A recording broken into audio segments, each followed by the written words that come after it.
Hi there, I'm Joel Silverstone, founder of TFR This Feels Right, effective communication skills, training, and coaching.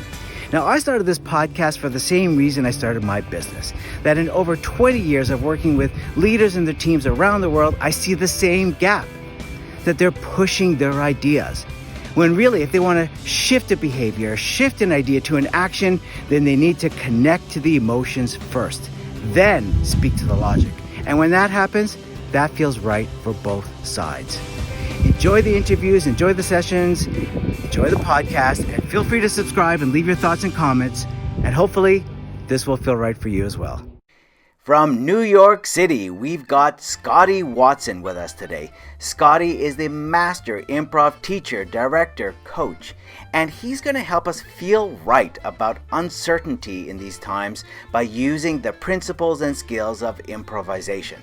And Scotty's got the track record for that. He's an alumnus of the Second City Canadian National Touring Company. He's taught improv and sketch writing for the Second City NYC.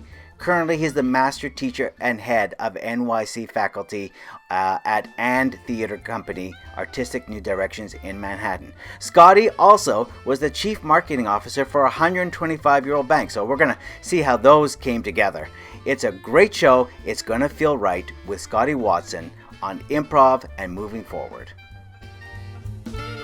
And welcome to This Feels Right. We've got with us Scotty Watson, who has been named, Scotty, are you aware of this? You've been named top 10 improv actor in the world, in North America? It was by an industry magazine in the improv world. It was top 10 teachers in North America for that year.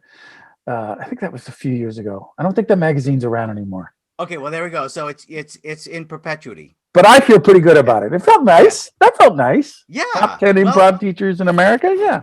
Well deserved. Well deserved. You've been doing this for a fair amount of time. You are the master. You are the master of improv. I'm so excited to have you on the show and learn about how improv can really help us move forward. The skills from improv. So yes, and moving forward with improv, the skills that we're going to learn from this. So the first thing, I guess, if we want to deal with uncertainty, because that's where we're at, right? Things are changing by the hour. But the skills of improv can really help us deal with that. And you've been helping so many people deal with that. So let's start with, what do you do as your sort of pre-ritual? Like how, you're about to go on stage, you're about to teach, you're about to lead a meeting. What's the secret sauce? What's the magic that you do for yourself to get ready for it? It requires the dropping of an F-bomb. Is that okay? Yes, of course. Yes, of course. Okay. Just before, there's this thing from the Second City where that's my old alma mater, where we have something called the fuck it adjustment. Okay. You take a big deep breath, and if it's the whole cast, we all do it together. But if you're by yourself, you just have a nice quiet moment of fuck it, meaning you're going to you're going to forgive yourself the mistakes, and you're going to forgive other people the fuck ups, and there are no fuck ups. They're all going to be opportunities. It's got to get into a Zen space using a little bit of bad language. Yeah, well, you know what? It's primal, right? So it just gets to it. Like, why be polite about saying, "Oh, I'm just going to let it go," or just say, "No, I'm going to F it." Yeah, I think it was Buddha that first said "fuck it." I think he coined that phrase. Yeah, it does give you a nice, calm, Zen. Fuck it, let it go. Just let's do this thing. I think that's one of the challenges with uncertainty, is that we are hard on ourselves, and we're trying to sort of read into the future when you can't read into the future. So give yourself permission to make mistakes. Well, let me ask you this. Okay. Who's in a better position? The person who tries to plan for every contingency. And look, I believe in especially in business, planning for a certain cone of uncertainty, where I have a general plan for big buckets of what might happen. But then when the shit hits the fan, who's in a better position? The person who this goes against my plan, and the person who, whatever happens, that's what happened. Yeah. That's living in the moment. Okay, this is the reality of the situation. There's the ability to actually be in this moment and read the dials on the machine and say, oh, things are going very poorly, as opposed to things shouldn't be going poorly. My plan says we're in paradise. Right. It should be. Why this should not be happening. We get stuck with the shoulds. So let's go to talk about that now, about this uncertainty. So how have you noticed, or how do you help others in using some of these improv skills to deal with uncertainties that happen? They came up with 3 basic principles that are more active and positive, and they kind of encompass all the rules. Great. So, they are: make active and positive choices. So wherever you start in a scene, start in a place of positivity, and then follow the scene wherever it goes. That's a thematic trick. So if you and I are starting a scene and we hate each other, the audience doesn't buy in. Right. But if we're friends and something goes wrong, the audience cares about our relationship. So that's the positivity. And activity. We love to see people's bodies in motion as they move through space. In business, I'm always telling people, walk in with a positive frame of mind. Let's do something today. And it is easier to get forgiveness than it is to get permission. If I'm living in the moment and I see the situation that is currently around me and I take action, even if I don't take a huge action, if I take an immediate reaction, that course is always fixable. I can always change course if I'm taking small positive actions. So make active and positive choices is one. The second is support and enjoy the physical and verbal and emotional reality of the scene. So if we're improvising, you create something, I create something, that is the reality of the scene. And we know what it's like when people deny reality. And it's happens more and more lately. In a business context, I'm always just bringing it back to support not only the initiative, but the reality. Mm-hmm. Look at the dials and say, okay, I know it's not supposed to be going poorly, but it's going poorly. So that's the reality of what's going on. Right. And then support not only the reality, but the initiative, whatever it is that we're doing, have each other's backs. That's pretty simple. And then the last one is, this is from an actor's point of view, is that it's an actor's job to justify. We're these justification machines. We're in the least realistic situation in the world, and we try to create realism. You and I are in a scene. We're actually in a room with 3 walls, and in the old days there were people watching us. Yeah. And we pretend there's this thing called the 4th wall, and that pretend is kind of the justification. In business, I'm always saying that justification is more like this plus this equals the new thing. So that if you make bowling balls and I make eggs, and we have been tasked with some kind of merger, or that we are going to work together in some way, the justification comes in with, what is it that you do? What is it I do? How can we do that together? Right? That we make it fit. Right. I'm already seeing a crack. You have like the boiled egg and you put it into the bowling ball holes, and then you're cracking it. And now you can have 3 eggs at a time, 3 boiled eggs at a time cracked. Yeah. Perfect. See, and scene. We justified it. We dealt with it. We were reality. And I made an active and positive choice. Boom. Yep. I just put it into play. Yeah. Swish. And then you'll be able to buy this in our Etsy shop. Look for that in the comment section below.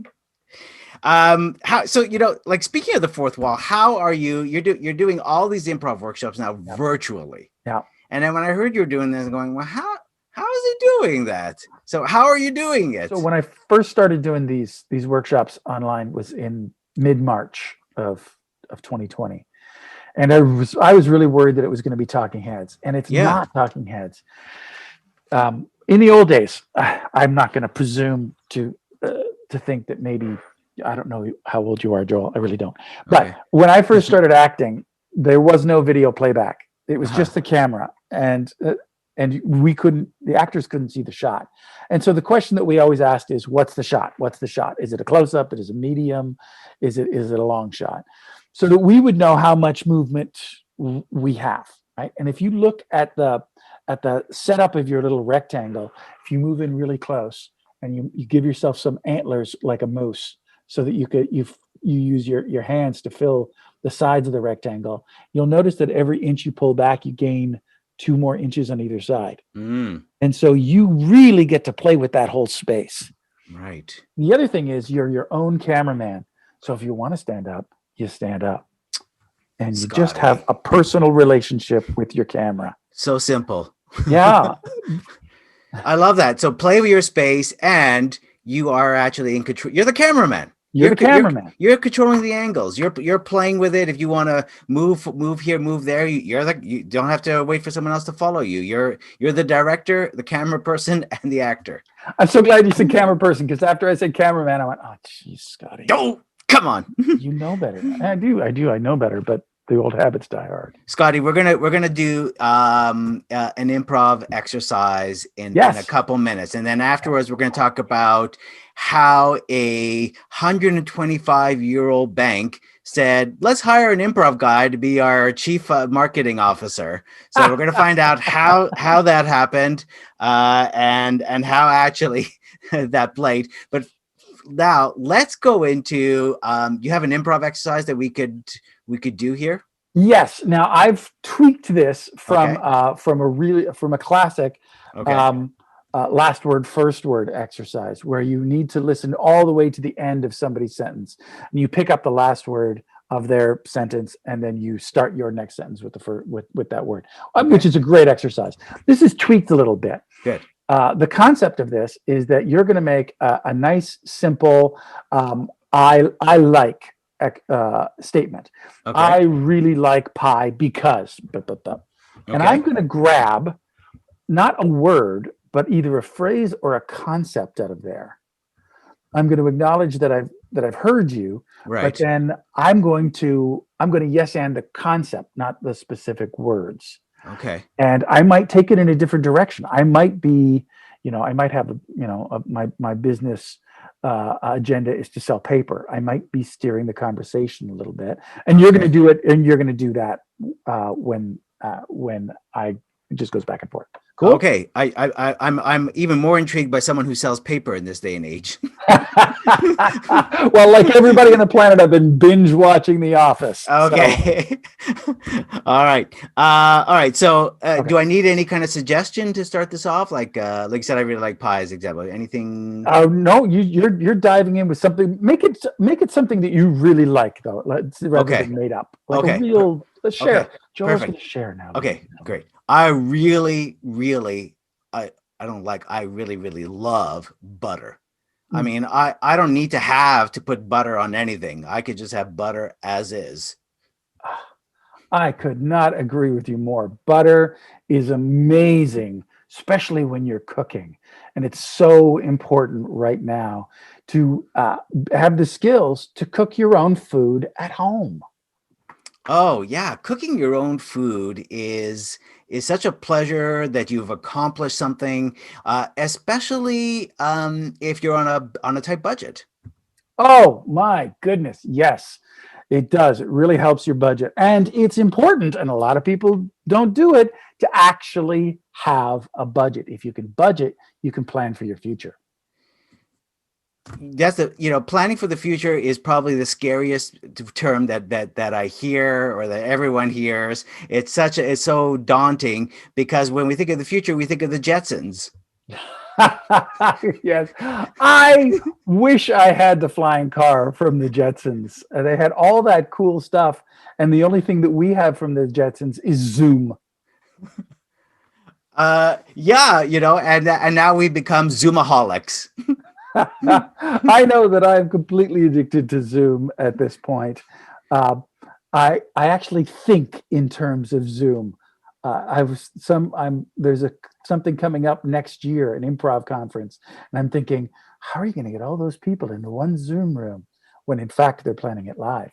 Oh, good. Add seed. I didn't get it back to paper. I was waiting for the paper. I was waiting for the paper. I was almost there. I really wanted to cheat on the Jetsons. And go, you know what they don't use anymore? paper. Okay, there we go. There we go. Boom. But I got more interested in our conversation than the game, which is really what you're supposed to do. What isn't that lovely? And by the way, we're not sponsored by Zoom. Just as we have no affiliation with Zoom. That was really challenging to to really, like, when you're really on the spot, to not just listen, but to also participate. Kind of what you were saying before about, it's not just listening, it's also it's being participation and active. I found myself really having to bring something to this, to offer Right. something to you as well, to keep Right. the conversation going. I think that the key to that is to focus on what the person is saying just before you, and actually get genuinely excited about it. Yeah. As opposed to, while somebody else is talking, thinking about how am I going to add to this? I'm just looking for what Joel just said excites me. Yeah. That's really good. I mean, that's such a good thing about listening. And speaking of listening, and we're going to talk about the marketing in a second. Sure. You said to me a little while ago something about listening and improv, and that that was one of the things that sort of attracted you to improv, was this sort of deep listening, and you had a word for it. Do you remember what that word was? I don't. It was you honored what people said. Oh, geez, yes, honoring people's offers. Yeah, honoring people's offers. Yeah. You can't, Joel, you can't just say you said something one time, because I talk constantly. Okay, that was gold. That was gold. That was gold. Yeah, it's not enough just to hear an offer. You got to honor it. You got to take it in and go, oh, what a nice offer. Specifically because I didn't do that when I was young. I was one of my first teachers and directors at the Second City was Sandra Belkovsky, who's a genius. And I noticed that other people didn't want to play with me, even though I got lots of laughs. I was a very funny young improviser. I started there when I was 16. So I was steeped in improv. And then I noticed that when I came off that line, people didn't join. And that's a major, if you notice people don't want to join you, take that as a cue that you're doing something wrong. So I go to my director and I go, what's wrong? And she said, oh, because you're a dick. And I said, oh, can I, because I listen. She goes, yeah, but you only listen to use other human beings as a setup for your punchline. Right. You're not listening to them as humans. You're listening to them as, can I make that funny? And what you really have to do is listen to what they have to say, honor it, incorporate it. And man, I got so much funnier when she told me that. The funniest thing you could do is listen. Yeah. The honor it is so good, because the biggest trap when people say improv is they think, oh, I have to be funny. Right. When in fact, and this is just like in anything, like you're talking about the paper salesperson, it's like in anything you do, if you just go in and just go in with the effort, which is, I'm just going to listen. I'm really going to listen to them, and I won't try to steer it back to, immediately to what I need to get done. I'm going to go with the flow by honoring what they're saying. And then, like the exercise we were doing, when the time is right, I will find a way to bring it back to right.